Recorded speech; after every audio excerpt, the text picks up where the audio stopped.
So just mention Colorado and Coach Prime.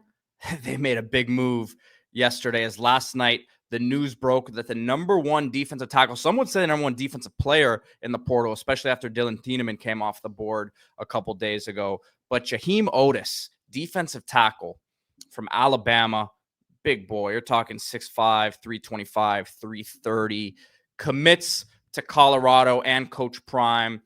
And the interesting thing about this one, D, is you talk about Colorado's success. Obviously, Travis Hunter, Deion Sanders going to the next level.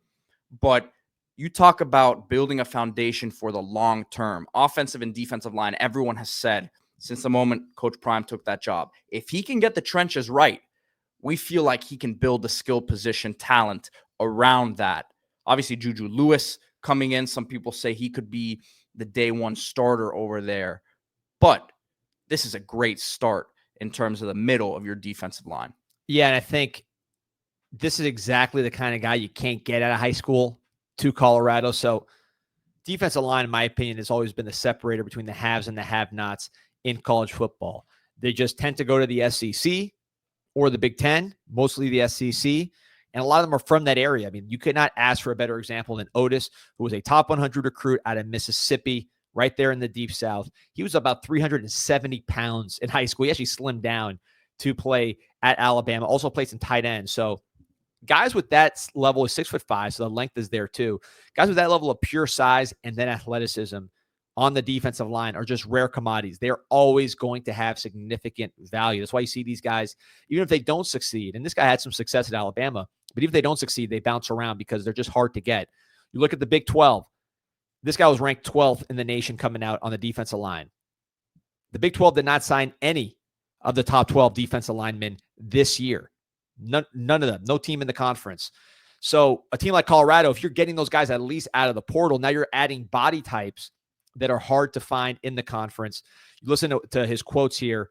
He said, this is Oatis, he said he wanted to make the team great again. He picked Colorado because of Coach Prime. Also, Deion Lewis, who I followed his whole career, going from Texas high school to the University of Miami, then being a first-round pick and having some success in the NFL. Great defensive tackle, great talent, defensive line coach for Colorado. And of course, Warren Sapp, who's an analyst who helps out there, Hall of Fame defensive tackle, also from the Miami Hurricanes. So a lot of mentors, different types of players. Those guys are more three-technique penetrators than this big 6'5" behemoth Oatis. But they certainly could tell him a lot about the NFL game. And he said, told ESPN, I feel like it's beneficial for me. I feel like I can give a lot of help to this season, meaning the 2025 season, and I will have a coach I can depend on and a position coach leading me the right way. So this is, when you look at Colorado and what they did on the run defense front, they were horrible in Prime's first year, well-publicized. Kick that up this year, 34th in the nation against FBS opponents in yards per carry against, only 3.8 yards per carry against. You can't do that without improving the trenches. They did so. You had a guy like Oatis. You're in a position to make even more strides as you head into year 3, hopefully, of the Prime area in Colorado. But this is a body type that's just, you can't find them every day out of high school. Yeah, and just looking at Oatis in particular, this is a guy who, as a freshman and sophomore, had really solid production for that position. Obviously, you don't expect these guys to be eating up sack numbers, but 29 tackles his freshman year, 26 his sophomore year. And then this year was battling some injuries early in the season and then opts out October 7th. So this is a guy who opted out pretty early into the season here.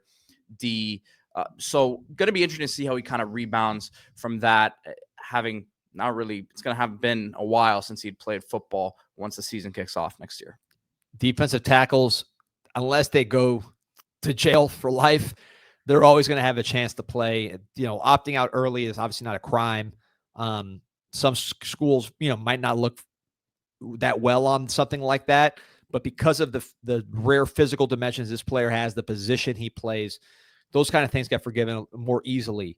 And I think Colorado, there's going to be certainly a need for him. He's going to play as much as he can, play physically. Of course, at that size, you do need to rotate a little bit.